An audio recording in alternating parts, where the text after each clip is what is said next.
hati-hati kalau anak mom and dad makannya banyak, minumnya banyak, berat badannya malah turun. Halo, ketemu lagi dengan saya Dr. Rudi Hartono. Ada berita hari ini di detik.com. Pak Menkes bingung, kasus diabetes di anak di Indonesia tuh meningkat.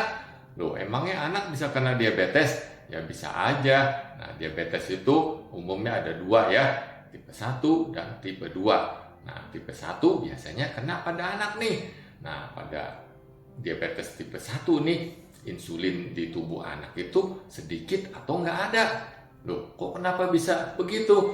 Nah, penyebabnya sih umumnya ini karena genetik dan autoimun.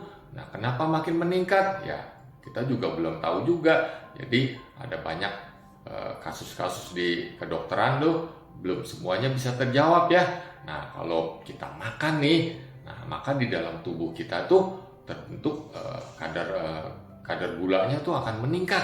Nah, supaya tidak meningkat drastis, maka tubuh akan membentuk insulin yang bisa dipakai oleh sel-sel kita di otot, di organ-organ yang lain, sehingga insulinnya normal lagi.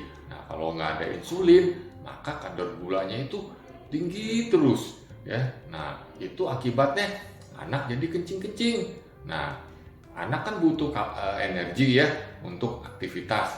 Nah, kalau gula di dalam darah nggak bisa dipakai, maka dipakai lemak ya.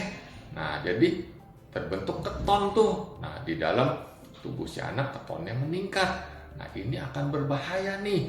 Nah, jadi kalau kencing-kencing terus bisa dehidrasi. Nah, lalu elektrolit bisa terganggu.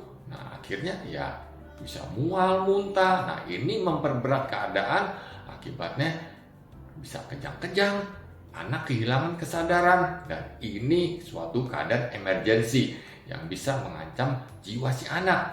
Nah, jadi kalau mom and dad lihat anaknya makannya banyak, minumnya banyak, berat badannya turun, dan kencingnya sering, hati-hati, segera ke dokter terdekat untuk dievaluasi apakah ini kena diabetes tipe 1 atau bukan.